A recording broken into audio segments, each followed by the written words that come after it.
pasteurs, évangélistes, prophètes, enfin, serviteurs et servantes de Dieu, l'heure est venue que nous passons à la phase de connaître l'importance de la formation de serviteurs de Dieu. Parce que vous voyez, un serviteur qui n'est pas formé risque d'entrer dans la routine. Et la routine n'arrange pas les auditeurs qui nous écoutent. Les auditeurs qui nous écoutent veulent voir que quand même, ce qu'ils sont en train de nous dire, il y a un fondement concret et réel qui nous donne la transformation et qui nous donne l'espérance de la vie éternelle. Nous sommes dans les derniers temps. Nous sommes dans les derniers jours. Il est donc important que les serviteurs de Dieu se rendent compte que la technologie est en train d'avancer. Or, dans nos églises ou dans la communauté, nous avons des gens très avancés en culture. Et quand le pasteur ou le serviteur de Dieu lui-même n'a pas une formation convenable et que les gens qui sont autour de lui le dévancent, ça risque de créer, n'est-ce pas, des anomalies et même des fois des jalousies, et le pasteur risque d'être déphasé. Il est donc important que nous comprenions qu'il est important et réel et concret de passer à la phase de la formation. Ces paroles fortes sont celles du professeur émérite Maurice Kikuta Moulenga dès son arrivée à Abidjan le 30 avril 2015 en provenance de l'Afrique du Sud. Professeur de l'université Terrapone en Afrique du Sud, l'homme de Dieu est le formateur et le père spirituel de l'archbishop Kassi Azito. Il est diplômé de 2 PhD, l'un en études bibliques et l'autre en santé nutritionnelle. Il a 2 doctorats, l'un en divinité et l'autre en théologie. Il est l'orateur principal qui a entretenu les serviteurs de Dieu pendant 3 jours de séminaire du 6 au 8 mai 2015 à Yopougon Azito Alameda, organisé par la Confédération des Églises de Côte d'Ivoire et piloté par son président, l'archbishop Kassi Azito. Le thème central développé au cours de ce séminaire était « L'esprit et l'épouse disent « Viens ». Pendant ces 3 jours de séminaire, les sous-thèmes traités ont été les suivants. Le Dieu des alliances, l'Église primitive sous les traces du maître de la moisson, le serviteur de Dieu dans les épîtres pauliennes, le combat spirituel biblique, vous serez mes témoins, une tâche, une mission, les 5 ministères et le laïcat. Venus de tous les horizons de la Côte d'Ivoire et sur appel de leur président, les serviteurs et servantes de Dieu ont pu apprécier la profondeur et l'enseignement diffusé par l'hôte par des illustrations et des exemples concrets. Le professeur a défini que le prédicateur de la bonne nouvelle doit connaître Dieu et développer une relation d'intimité avec lui. Le Dieu de la Bible est unique parce qu'il fait alliance avec le peuple, se révèle à lui et lui communique son message. L'épouse de Christ sera apologiquement équipée qu'elle saura valablement défendre sa foi partout où elle se tiendra. L'une des particularités de ce séminaire s'est axée aussi sur la laïcité et l'homme de Dieu a défini ce qui suit. La Bible fut traduite en 10 différentes langues. Il y avait déjà 9 générations après Christ. Voilà, ça c'est l'an 300. Donc l'évangile sort de loin. Sort de loin. Maintenant quand vous allez étudier, vous aurez l'histoire de l'église, là vous aurez ça en détail. Mais ça, c'est un petit bonjour.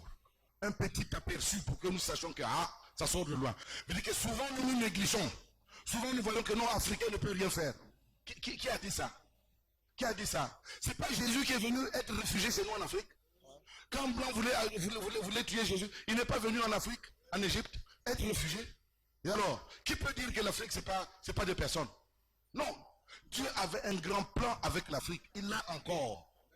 Il est là encore. Et en l'an 250, l'Afrique avait déjà des missionnaires. En l'an 250, l'Afrique formait des théologiens qu'on envoyait même en Europe. C'est en Afrique qu'ils étaient formés. Alors, qu'on vienne pas nous dire autre chose. Nous sommes fatigués de autre chose là. Pour nous endormir. Au début, c'était seulement dedans.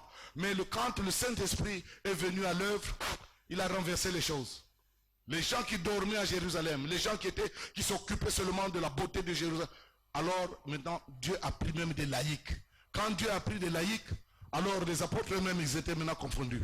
Mais il y a des moments où Dieu nous prend comme des missionnaires forcés, d'une façon inattendue. D'une façon inattendue, t'amène dans un lieu, et puis tu es là. Ah, je vous le dis, hein. Et puis tu ne peux pas regretter. Là où tu seras, les enfants spirituels que tu dois mettre là-bas, c'est Dieu seulement qui connaît. Dieu sera glorifié. Ce que l'évangile est parti partout à cause des laïcs. Et nous, dans nos églises, nous faisons la guerre aux laïcs. Et nous, dans nos églises, nous manifestons de la jalousie aux laïcs. Pasteur, aucun laïc ne viendra prendre ton fauteuil. Pasteur, aucun laïc ne viendra prendre ton ministère. Évangéliste, aucun laïc ne viendra arracher la façon dont tu parles. Toi, au moins tu as la formation. Mais il ne connaît rien. Il dit seulement, Jésus est mort pour toi, accepte Jésus, c'est tout. Pourquoi tu es jaloux de lui? Pourquoi tu es jaloux de lui? Ou d'elle? Que ce soit un laïc ou une laïque, donnons-leur l'occasion aussi de parler aux gens. Eux, ils sont seulement des gagneurs d'âmes. Lui, il est content de gagner les âmes, librement, gratuitement. Que Dieu nous aide, mes bien-aimés. Que Dieu nous assiste. Et que Dieu nous donne maintenant un cœur ouvert.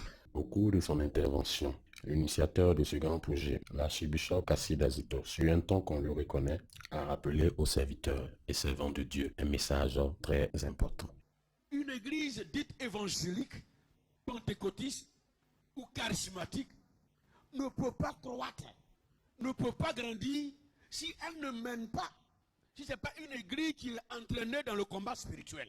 La raison fondamentale et première de l'existence de l'église de Jésus-Christ, c'est de continuer le combat qui a été mené dans le royaume des cieux sur la terre jusqu'à ce que tous ceux que le diable veut amener dans son royaume, nous arrivions à les enlever des mains du diable, de l'enfer au paradis. Donc une église qui n'est pas une église de combat, qui ne mène pas le combat. Et comme papa disait, comme le professeur disait tout à l'heure, on ne peut pas aussi mener un combat si nous ne connaissons pas les règles du combat. Une église charismatique, c'est une église qui transforme les hommes et les femmes qui viennent à Jésus-Christ et qui prient dans cette église. C'est une église qui transforme par la puissance de Dieu. Même si le diable est puissant, frère, tu as le pouvoir. Si l'Éternel est pour toi, si mon Dieu est pour toi, si Jésus est pour toi, si le Saint-Esprit est pour toi, tu peux te tirer.